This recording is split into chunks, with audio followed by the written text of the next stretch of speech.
In this lesson, we are going to look at what's called the Reconstruction era. The Reconstruction era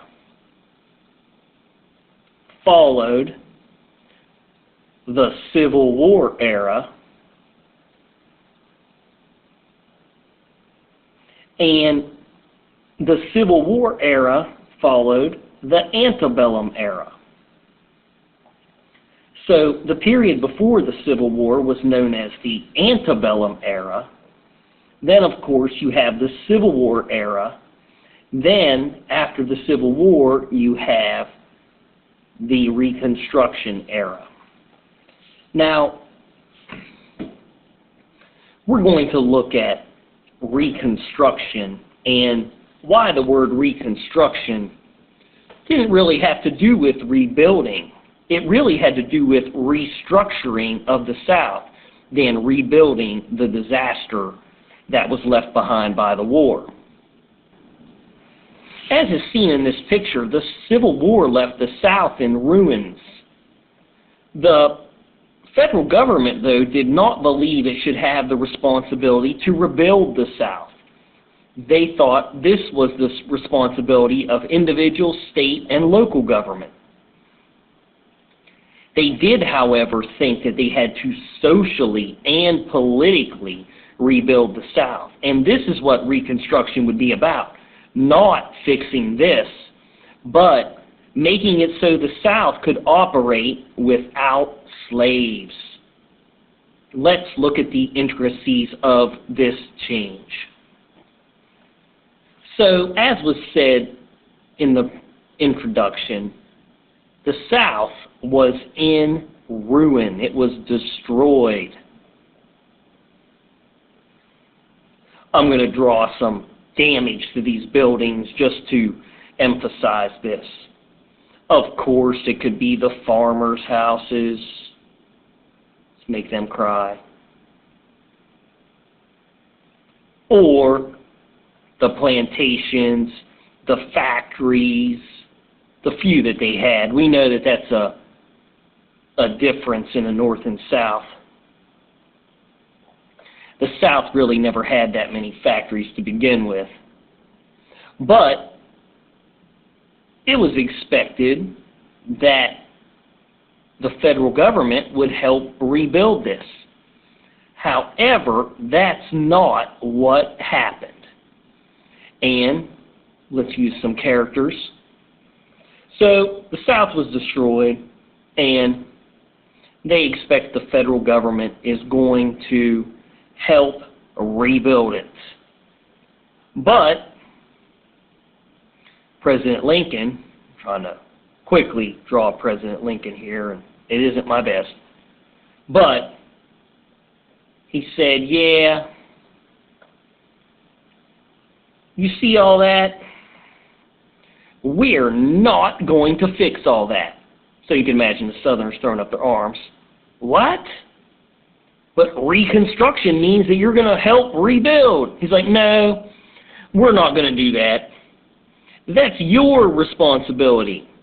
That's the responsibility of your local, state governments and individuals. You started the war after all, so deal with it. They said, we're going to fix the structure of your government.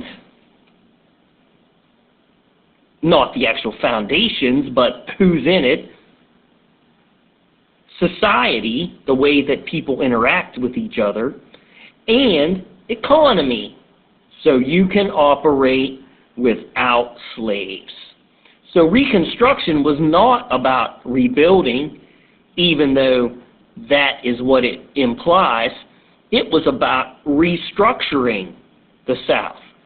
All of the actual destruction, that was left to the Southern governments and individuals to fix. So it's almost a joke calling it Reconstruction. It's more a restructuring.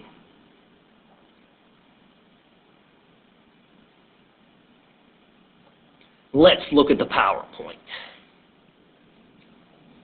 So, as was said before, Reconstruction plans of the national government did not include the reconstruction of towns, factories, farms, and transportation systems. No, it was preparing the South to operate without slaves. So, to change the entire social structure, which of course was the backbone of the economy, which relied upon slaves, because there was no more slaves. So let's look at the agency that was designed to bring about this change. Freed slaves were called freedmen, and the federal government created the Freedmen's Bureau to help acclimate these slaves to life being free, because this is a totally foreign idea to them. So, the Freedmen's Bureau, the lengthy name, is the Bureau of Refugees. These are people who are displaced by war. Freedmen and abandoned, or, people walk away from their lands, usually just because of, it's not safe to stay there. So, the Bureau of Refugees, Freedmen, and Abandoned Lands, or shortened to the Freedmen's Bureau, would be the first line of assistance to the freed slaves, and also help whites who may be refugees or have abandoned their land. So, it went like this. The slaves were free. Let's draw a slave stick figure, and the chain is broken. Slaves no more. He says, "Yay, I'm free." And initially, the slaves got free, and they took advantage of all that had been prohibited to them when they were slaves. Remember, they couldn't leave the plantation without a pass. But what they did is they walked around, experienced their freedom. They may have went and looked for family members who had been sold to other plantations, or just experienced this new idea. Well, but then, after this initial period, there were several things that needed addressed, because slaves had been denied many things that would affect their ability to partake in society. So, the Freedmen's Bureau was going to address these problems. And one of the main things is the slaves can't read. They are, what's that called? Or write. It's called being illiterate. And then they realized, wait, I have no land. And I'm poor. Because very few had anything to save. Having no land, poor, nothing but the shirt on your back, it's called being destitute. Then said, wait, I need protection from the hostile white environment. Not to mention the hostile legal environment that's probably looking to take advantage of the fact that they cannot read or write by having them sign some crooked contract. And then, wait, I need a job. And like I said, they need legal protection. So the Freedmen's Bureau would seek to provide all of these things that slaves were without. An education, because they can't read or write. A place to live. Protection. A job. And legal protection. The Freedmen's Bureau said, we'll fix all these problems. You just listen, and we're going to show you how.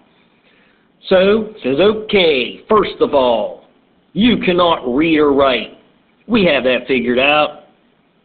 We're going to make schools for adults and children. And we're going to call these freedom schools.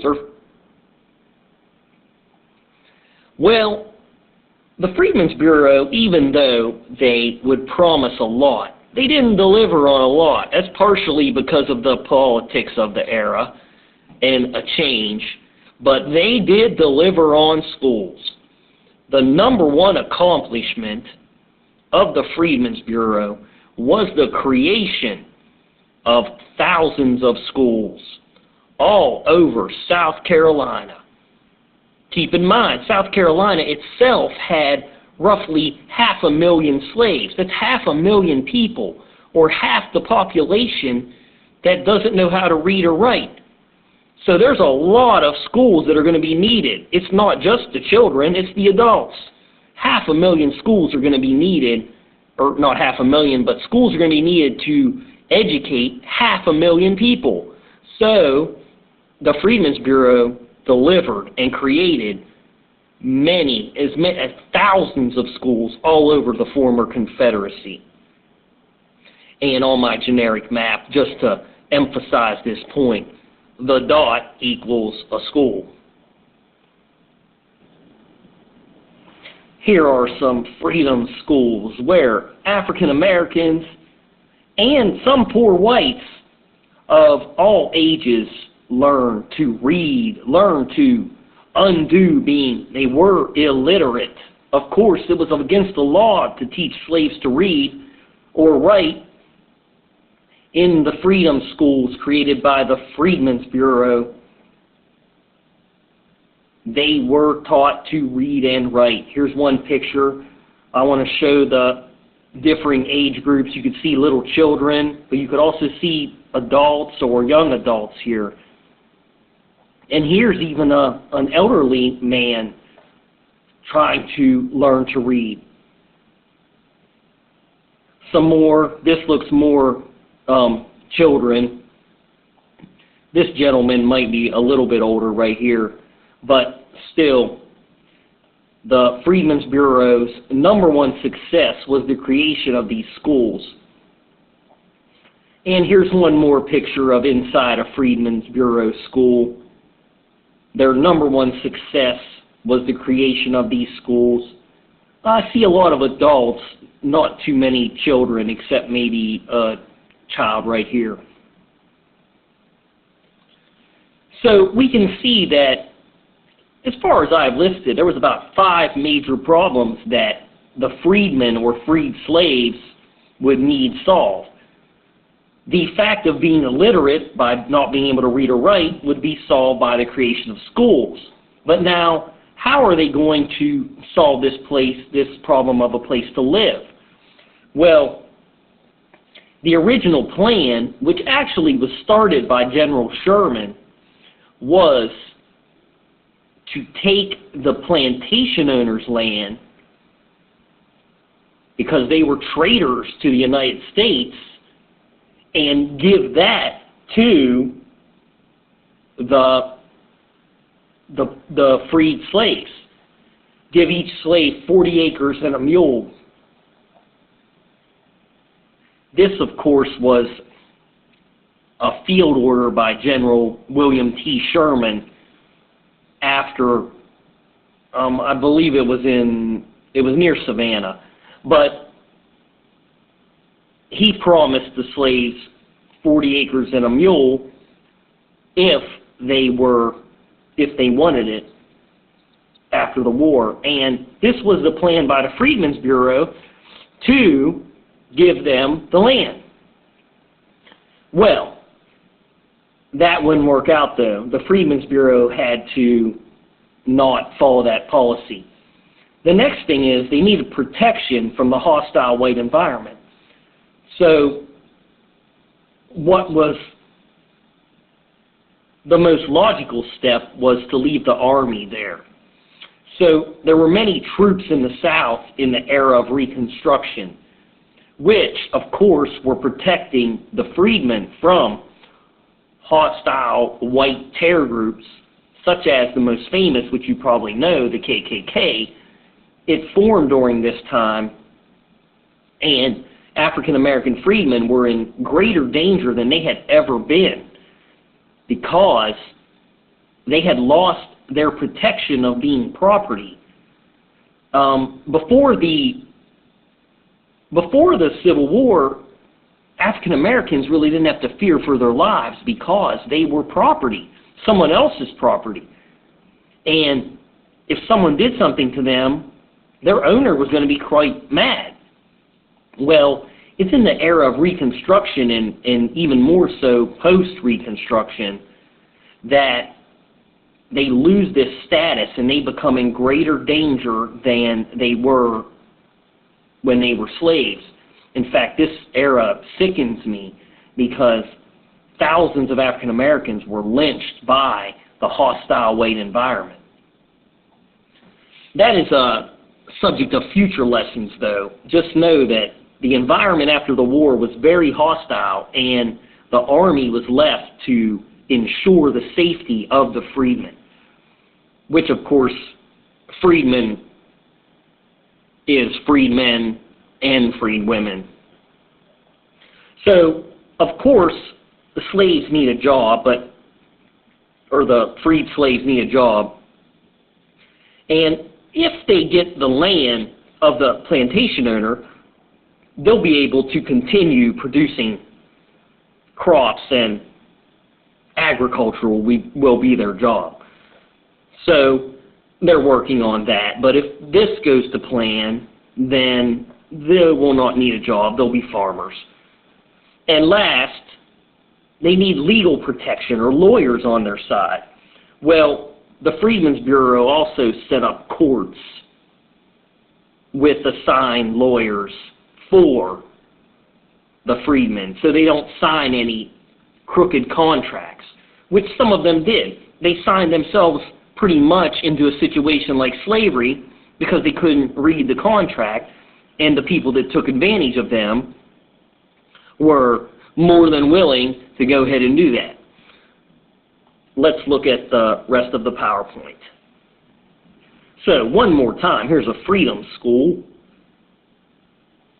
And the Freedmen's Bureau was established by Congress prior to the end of the Civil War as the first line of assistance to everyone affected by the war, including whites, as well as destitute or those with virtually nothing freedmen. This federal agency, of course, that means it's owned by the national government, under the control of the United States Army, provided food, clothing, medical care, education, and some protection from the hostile white environment. It helped many freedmen find jobs and establish courts to protect illiterate workers. There's a freedmen's school. Here's a Freedmen's Bureau agent. They were not very popular with the traditional white South.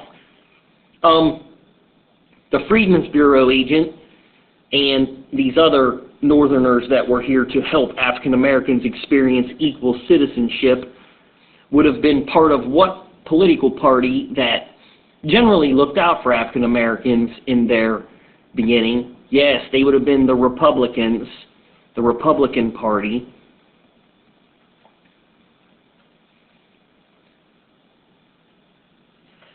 More about the Freedmen's Bureau. The Bureau was in charge with distributing to freedmen those lands that had been abandoned during the war or that had been confiscated as punishment for disloyalty to the Union. I forget the number of the field order, but it was like Field Order 26 or 47, which was made by General Sherman, which said that each slave is going to receive 40 acres and 1 mule as compensation for their life of slavery in the United States. And had that happened, there may have been a totally different chain of events than what occurred. It never, though. All seemed like it was going to be wonderful and fixed, and African Americans were going to experience equal citizenship, land ownership, and have a say in their government. But then the events that happened at Ford's Theater would change everything. And as you can tell when I'm drawing, what happened at Ford's Theater, this is where President Lincoln was assassinated. President Lincoln's assassination would change everything. And why it changed everything is the land that was promised to the African Americans, the freedmen, would have given them economic independence and protection against the hostile whites who had controlled them for years. However, Lincoln's assassination would result in his successor, whose name was Andrew Johnson, taking steps that would eliminate the possibility of getting that land. Here's a picture of Andrew Johnson, and he will be the subject and what resulted from his policies as president for the next lesson. Here is Lincoln's vice president and successor, Andrew Johnson, who would take steps somewhat unintentionally in order to exact revenge against the elite. But these steps would also absolve the elite Confederates of any wrongdoing, which gave the government no right to take their land. And that is the subject of the next lesson. Until then, thank you for listening. I hope you did well.